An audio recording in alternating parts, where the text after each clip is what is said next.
Ce journal vous est offert par le FPI, Fonds des promotions de l'industrie, votre partenaire privilégié pour la réussite de vos projets.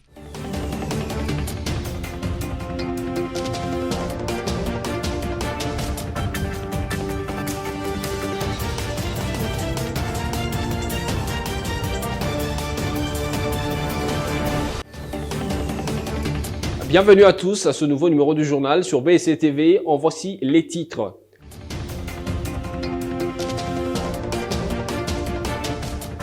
La ministre de Mines, Antoinette Nsamba, a lancé ce mercredi à Kinshasa le séminaire de renforcement de capacité de chefs des divisions de son ministère. Sur place, au marché de la Liberté, pavillon 20 et 21, on peut lire la déception et la tristesse sur les visages des commerçants qui ont perdu leurs marchandises suite à un incendie qui s'est déclaré ce mercredi 31 août aux environs de 3 heures du matin. À 11 mois du début des Jeux de la francophonie, l'inquiétude persiste après 2 visites de site par le directeur national de ces Jeux. Les choses évoluent à pas de tortue. Voilà, encore une fois de plus, bienvenue à tous. L'affaire 21 millions de dollars d'émoluments que touchent les députés nationaux mensuellement depuis février 2022 fait réagir et parler l'opinion congolaise.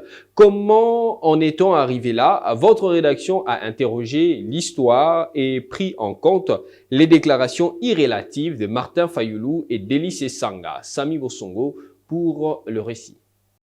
La problématique de la hauteur des émoluments des députés nationaux a refait surface en RDC avec la sortie médiatique de Martin Fayulu, président du parti politique d'opposition SID, qui est monté au créneau pour accuser les montants de 21 000 dollars des émoluments mensuels d'un député national. Si très vite, la polémique politicienne à la congolaise a pris bonne place dans l'aéropage politique congolais depuis cette dénonciation de Martin Fayulu. Certains abordant dans le même sens que lui et d'autres rangeant son initiative sur les comptes d'une envolée populiste d'un adversaire raide de Félix Tshisekedi. Les faits historiques semblent donner raison à l'actuel coordonnateur de la Mouka. Si lorsqu'en 2020, alors qu'ils touchaient 4 600 dollars chacun, les députés nationaux ont été hués quand ils revendiquaient une augmentation salariale de 2 000 dollars, combien plus grande, imagine-t-on, sera la grogne populaire, voire le crève-cœur du peuple lorsqu'il affirme au jour d'aujourd'hui que les émoluments mensuels d'un député national s'élèvent à 16 millions de francs congolais, l'équivalent d'environ 8 000 dollars, et qu'à ce montant, il faut ajouter d'autres rubriques souvent appelées les invisibles, qui font parfois grimper les chiffres jusqu'à 21 000 dollars. Comment expliquer ces émoluments soient passés de 4 600 dollars à environ 8 000 dollars et de 8 000 dollars à 21 000 dollars d'après le média qui ont relayé Élice Sanga. Selon les observateurs, dans son discours sur l'état de la nation du 13 décembre 2021, Félix Tshisekedi aurait déclaré qu'on devrait donner des colis supplémentaires aux députés nationaux pour alléger leur travail durant leurs vacances parlementaires. Serait-ce cela qui expliquerait que depuis février 2022, soit 2 mois après les discours sur l'état de la nation du 13 décembre 2021, les émoluments des députés avec les prétendus invisibles aillent jusqu'à 21 000 dollars. Matière à réflexion suffira lorsque le point fort du régime actuel est loin d'être les trains de vie des institutions, à commencer pour la première d'entre elles. Vous l'avez suivi en titre, la cérémonie de lancement du séminaire de renforcement des capacités de chefs des divisions du ministère de Mines a eu lieu ce mercredi 31 août 2022 en présence de la ministre des tutelles Antoinette Nsamba. Images et commentaires. La salle Météna de la résidence Saint-Pierre-Claver dans la commune de la Gombe à Kinshasa a servi de cadre ce mercredi 31 août 2022 au lancement par la ministre de Mines Antoinette Nsamba du séminaire de renforcement de capacité de chef des divisions de son ministère. Tout a commencé par l'hymne national, suivi des mots d'ouverture du directeur Fungi et du secrétaire général. Ce avant l'allocution de la ministre de tutelle qui a fait savoir que cette initiative entre dans les cadres de la vision du chef de l'État qui veut booster les développements du pays par le biais du secteur des mines. Par la même occasion, Antoinette Nsamba a insisté sur le respect des normes.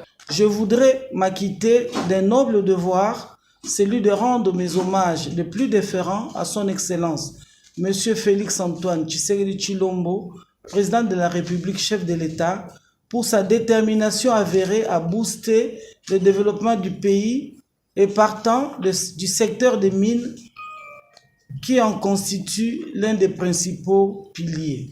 Pour clore mon adresse, je voudrais ici marteler sur les attributions du chef de division provinciale consacré dans le Code minier en son article 11 ter, qu'il est compétent pour contrôler et surveiller les activités minières, réceptionner les dépôts de demande d'agrément à titre de coopérative minière et aussi d'émettre des avis de conformité préalablement aux décisions et actes du ministre provincial des Mines. Tout en souhaitant un fructueux travail, je déclare ouvert le séminaire sur le renforcement de capacités des chefs de division provinciale. Je vous remercie. Ces assises qui iront du 31 août au 2 septembre 2022 veulent mettre l'homme au centre de sa politique à travers une formation intégrale. Ce séminaire ainsi lancé permettra aux chefs des divisions du ministère de Mines de travailler pour mettre en place les voies et moyens de faire le travail dans la cohérence et dans l'efficience.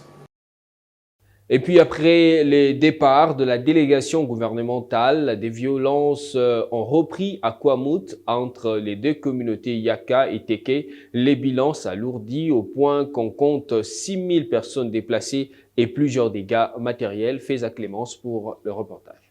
Après près d'une semaine d'accalmie précaire, le territoire de Kwamouth est de nouveau frappé par le scène des violences. Cette résurgence de violence intervient au lendemain du départ de la délégation gouvernementale qui conduisait le vice-premier ministre pour tenter de rétablir l'ordre à la suite des conflits qui opposent les Teke et Yaka. Pour les députés Guy Moussomo, qui a participé au pourparlers de Kwamouth, outre les mesures sécuritaires à prendre, il faut aussi identifier la main noire derrière ces conflits. Il y a l'absence totale de l'armée. Les militaires sont cantonnés à Kwamouth cité, mais ne sont pas déployés à l'arrière du territoire. Si cette situation est généralisée jusqu'à l'artère principale, ça va entraîner la coupure de trafic, a indiqué un habitant. Selon OCHA, plus de 6000 personnes sont déplacées suite aux violences entre les deux communautés. Et pour le Médecins sans frontières, environ 4000 personnes déplacées sont arrivées depuis le 19 août dernier dans le territoire de Bolobon. Avec les retours de violence, les bilans s'alourdissent à 30 morts et plus de 240 habitations incendiées depuis.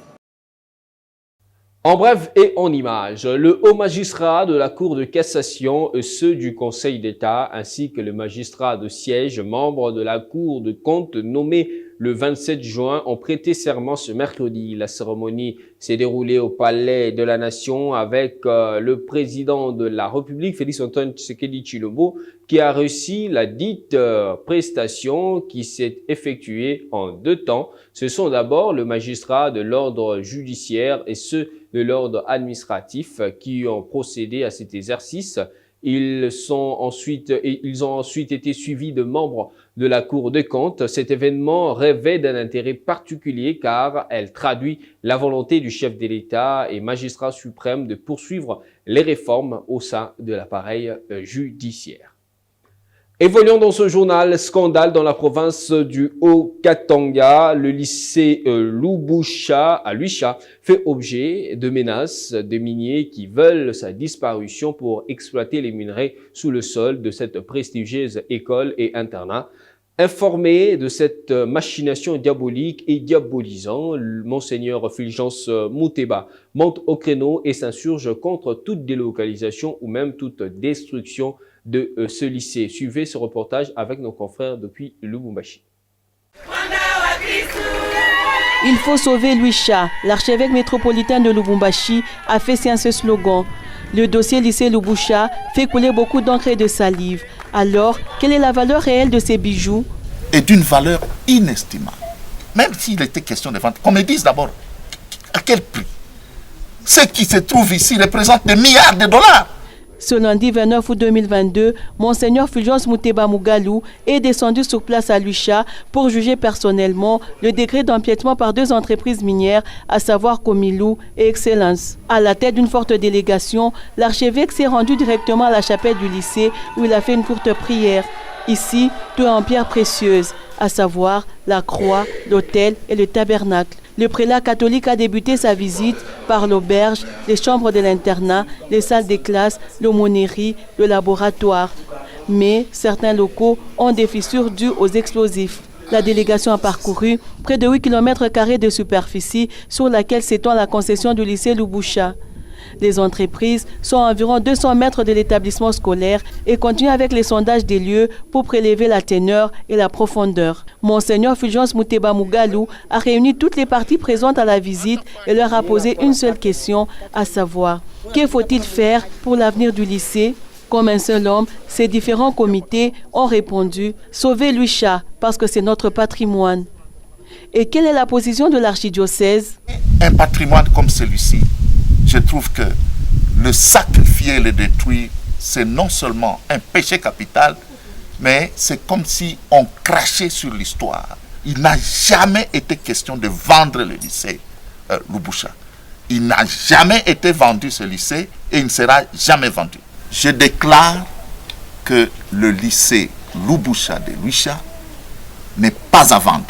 Retenez que le lycée Lubusha ne sera jamais démoli, a confirmé l'archevêque.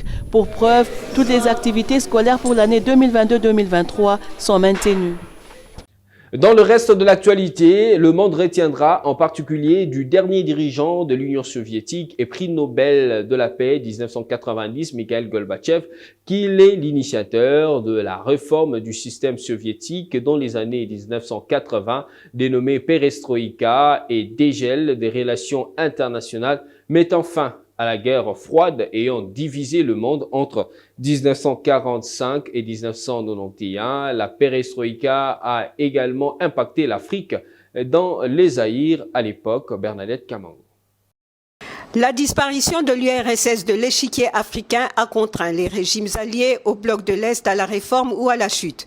C'est ainsi que l'Angola et le Mozambique furent contraints d'entrer dans des processus de démocratisation qui mirent fin aux guerres civiles, d'abord à Maputo, puis plus tard à Luanda.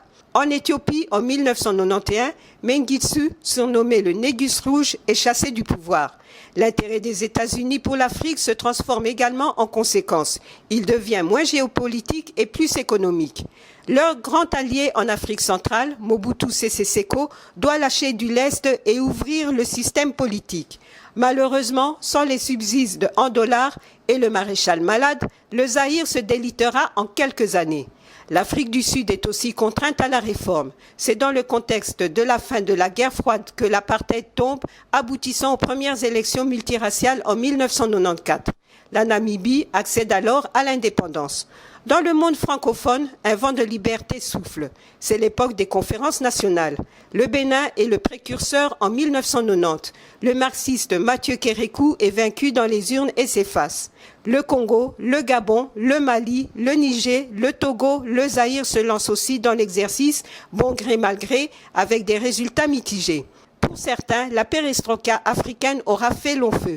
Gorbatchev avait ainsi œuvré à mettre fin au monde bipolaire dans lequel l'Afrique était à la merci des enjeux stratégiques de Washington et de Moscou.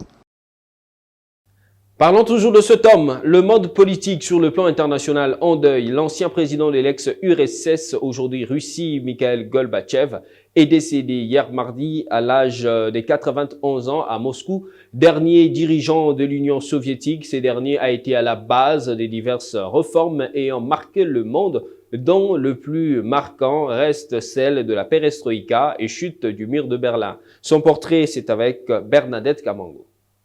Arrivé au pouvoir en 1985, Mikhaïl Gorbatchev avait lancé une vague de réformes politiques et économiques visant à moderniser et à démocratiser l'Union soviétique confrontée à des graves crises. Partisan d'une politique de rapprochement avec l'Occident, il avait reçu en 1990 le prix Nobel de la paix.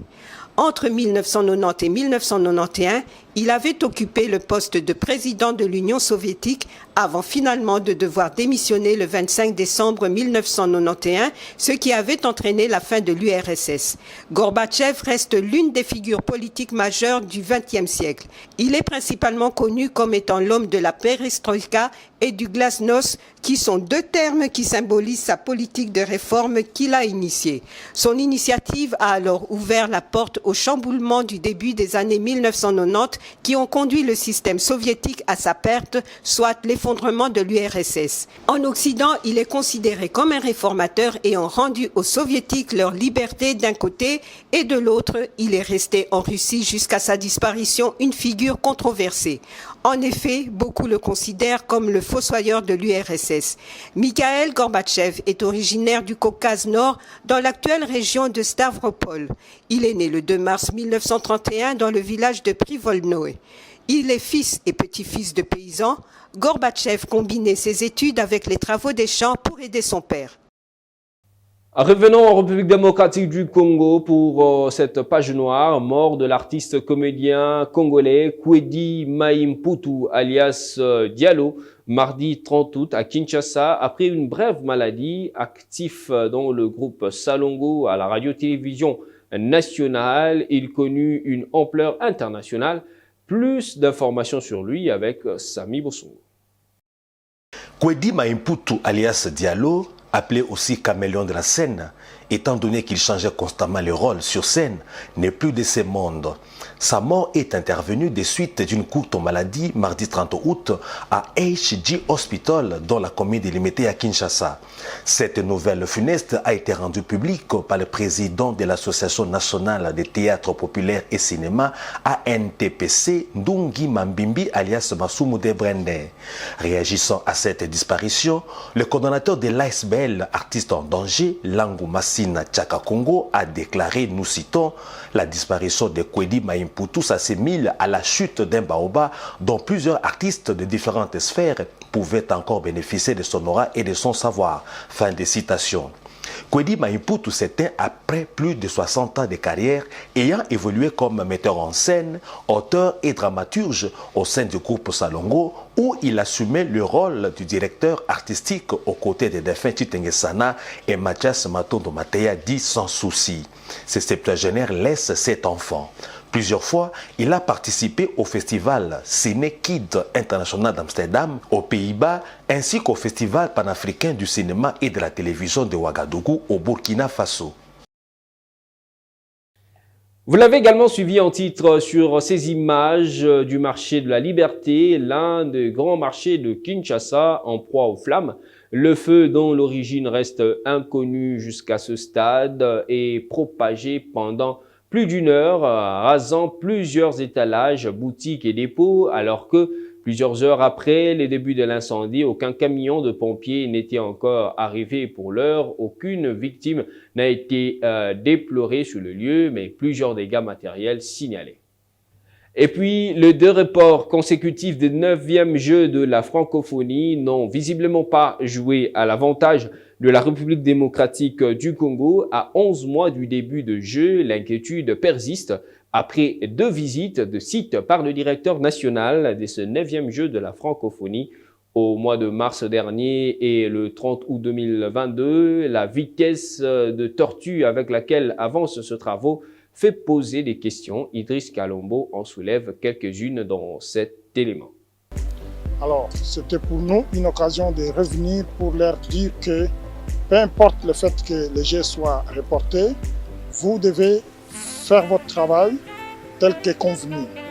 Et je suis très content que j'ai trouvé sur le terrain que tous les sites sont en activité, que les entrepreneurs sont engagés à respecter leurs engagements et que nous ayons ces infrastructures d'ici avant la fin du mois de juillet. Les jours, les semaines et les mois s'enchaînent, mais les travaux des 9e Jeux de la francophonie n'avancent pas. Bien que confiant au mois de mars 2022, pour de résultats palpables fin juillet, Isidore Kwanja constate que ses attentes ont accouché d'une souris. Pour les gens qui voient ces infrastructures, ils peuvent se dire voilà, ça n'avance pas.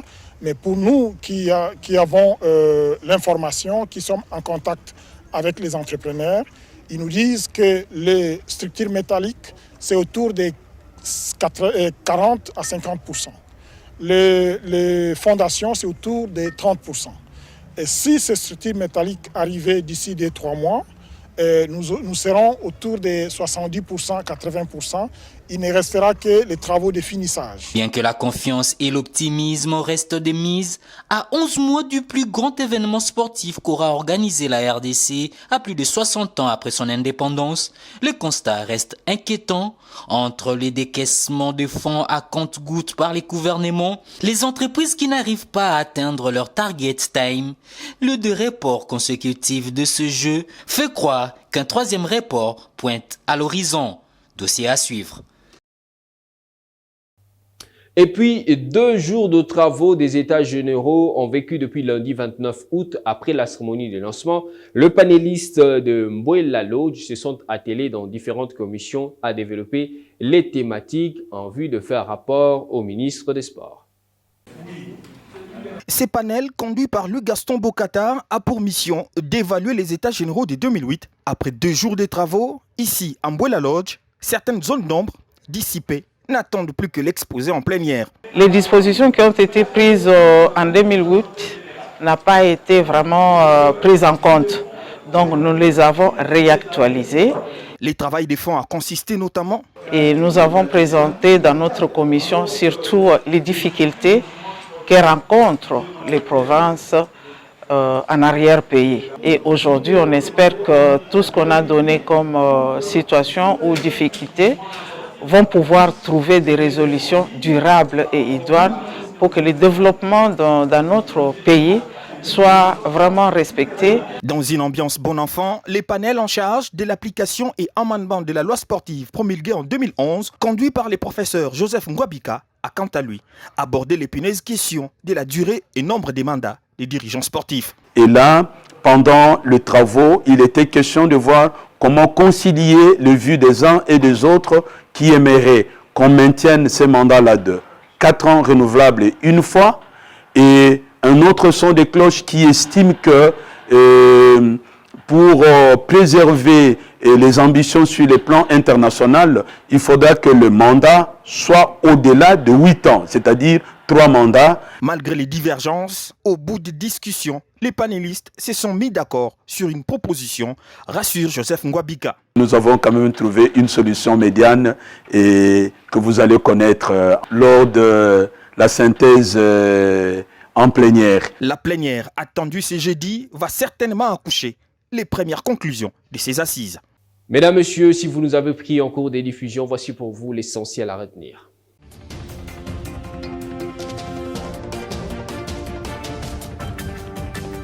La ministre de Mines, Antoinette Nsamba, a lancé ce mercredi à Kinshasa le séminaire de renforcement de capacité de chefs des divisions de son ministère.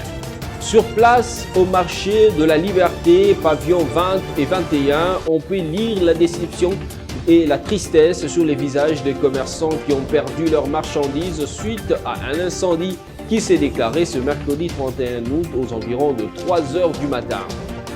À 11 mois du début des Jeux de la francophonie, l'inquiétude persiste après 2 visites de site par le directeur national de ces Jeux.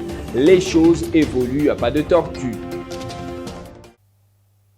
Ce journal est complètement fini. Merci d'avoir choisi BCTV pour vous informer. On se retrouve la fois prochaine. Entre-temps, restez fidèles à nos programmes. Au revoir et à la prochaine.